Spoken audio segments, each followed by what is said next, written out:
Hey, what's going on YouTube? Will here from All Electric, back again with another video, and today we have the good, the bad, and the ugly of e-bikes. So in this video, you're gonna get my review of 3 separate e-bikes, and I'm gonna tell you all the features about these different ones and why you may want to choose one and may not choose the other. Let's jump right in. So the first of these e-bikes is the Aventon Sinch. So coming in at 1,800 bucks, plus what you see here, the fenders and this rear rack are extra, so that's in addition to the 1,800. Now, I will say that that is a steep price, but you get a lot of different options with this foldable e-bike here. So you can actually fit this in the back of your trunk of your Model 3, which is really awesome. And I'll just say, none of these 2 other bikes that we're testing here can fit in the trunk of my car. So really nice to have a full-size e-bike that's really comfortable for me to ride too, that can fit in the back of my Model 3. Now what you get is a full color display that is really great. It is their updated display that Aventon's pushing out with all their e-bikes now. The only thing that is missing, which I wish it had, is what Aventon is using as a standard now, is a front headlight and rear tail light. As you can see, there is no headlight and there is no tail light that comes on this model.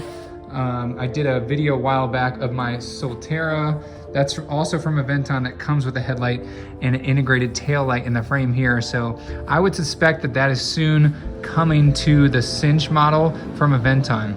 Now, why I think this is worth the 1,800 bucks. Number one, if you're like me and you have a small sedan and you like taking an e-bike with you somewhere, this is the one for you, obviously, because the other 2 just simply won't fit. You still have a ton of power with the 500 watt rear hub motor right here. You have several gears you can shift through, these 4-inch tires, not to mention the styling. I have to say, I love their new styling that they did, and especially this dark green color here just looks really sharp with these gum sole 4-inch tires as well. So just these fat tire design, they're not meaty, they're definitely like street tires, but just really perform well, not only on solid trails, but also on dirt trails that I did take this thing on. Again, just like the original Sinch, the other one that I did test that was not a step through, it does have the integrated battery here that can be removed with a key. You can see it comes with a key right here. Another thing I like about this one, not only is the seat adjustable, which is the standard and branded now Aventon seat. It is fully adjustable and can fit me. I'm about 6'1", and there's still plenty of room to go up from where I get comfortable on this e-bike. So just a heads up on that. If you want to be really comfortable here, so your throttle is over here on the left-hand side of the controls, which does work from 0 as long as you're in at least level 1 of the pedal assist. So you can hear it kick on there. But also the handlebars are adjustable. So you can see here, you can undo this and raise the handlebars up and down. A really nice feature. Overall, a really nice e-bike. Yes, it is a little bit of a steeper price at $1,800 plus the cost of the fenders and the rear rack if you want it. If not, it is $1,800.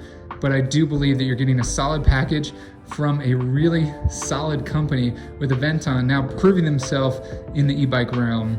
So I was messing around earlier when I said the good, the bad, and the ugly. You can guess on which one I did call ugly.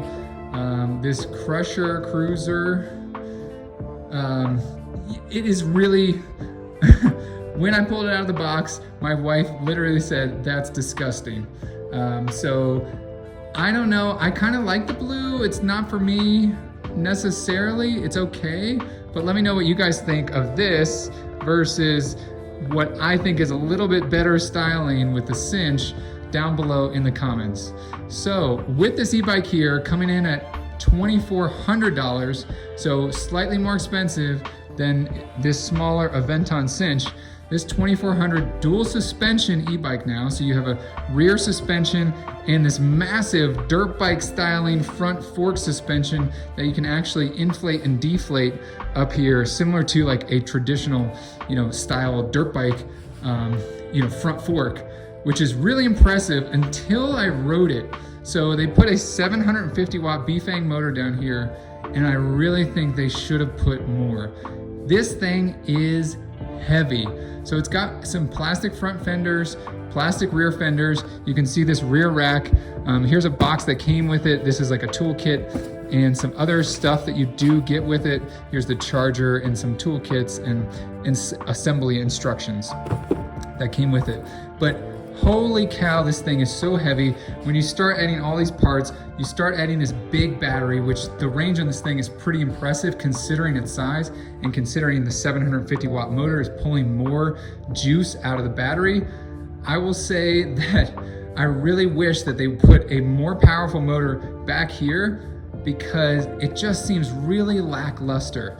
You can see it has nice zoom brakes on here and a twist throttle, which just is, when you're sitting behind here just like this, I'll move the camera over here, you're like, man, okay, I'm on a dirt bike, and you're expecting it to have dirt bike performance when you twist the handle, but it really doesn't. It really needs a little bit more juice out of the battery. In my opinion, it might be good for some of you guys, but I think with the solid, more solid and heavy frame, it just definitely needs a little bit more juice for me.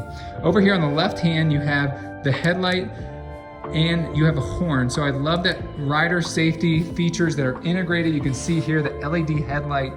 So I love that rider safety feature that is built in. You can see the tail light, which is on the back here of the rear fender.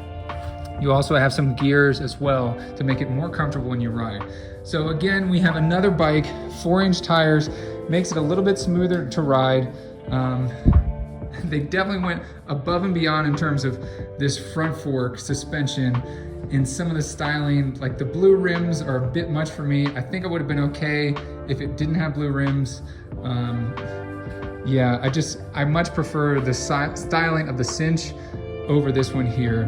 The only thing that seemed overly cheap to me was this kickstand that I want to try and get a video of, that I noticed as soon as I took it out of the box. You can see it does kind of flex, and it's just really cheap. Again, this is a heavy e-bike, and they need a heavy duty kickstand on here, and they kind of went a little cheap, in my opinion.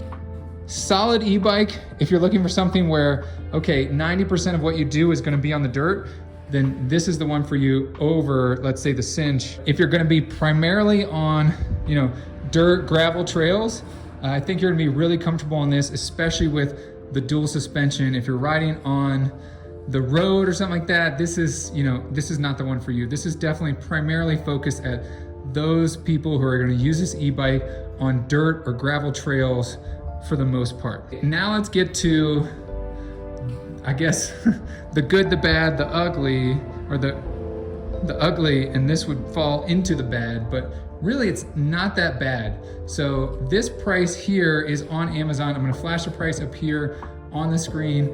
I believe it was 12, so I just looked it up, as $13.99, but currently Amazon has this with 380 bucks off, so it puts it at almost $1,000 bucks. So hear me out on this one.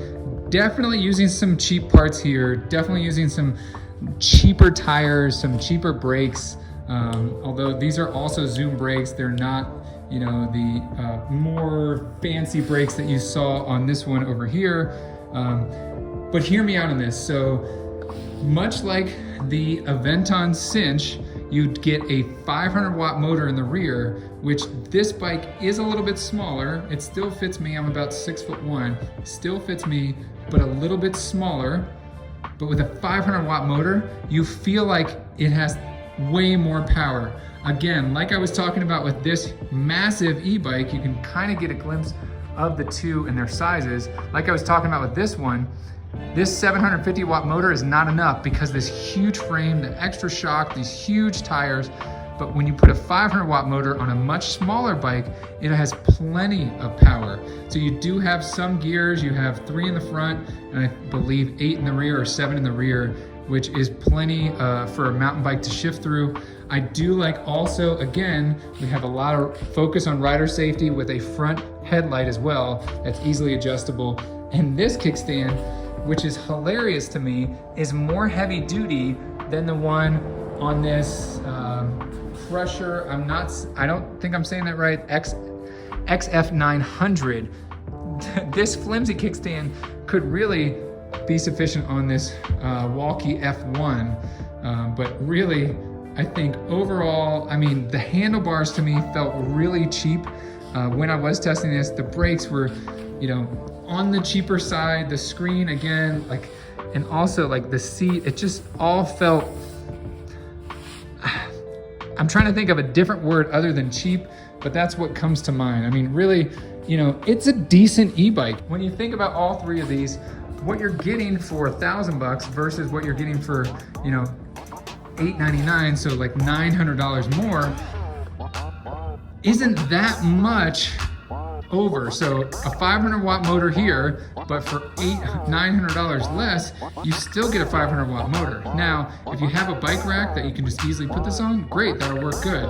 If you prefer these slimmer tires, these 2-inch tires, over the 4-inch tires, then save the extra money and go with the 1,000 watt right now e-bike. All right, there you have it. That is the video for these 3 separate e-bikes. I'm gonna have links to all these e-bikes down below in the description. I hope you guys liked this video. If you did, please give it a thumbs up. Thanks so much for watching. Make sure you share this video with a friend and don't forget to hit that subscribe button. As always, I'll catch you guys in the next one. See ya.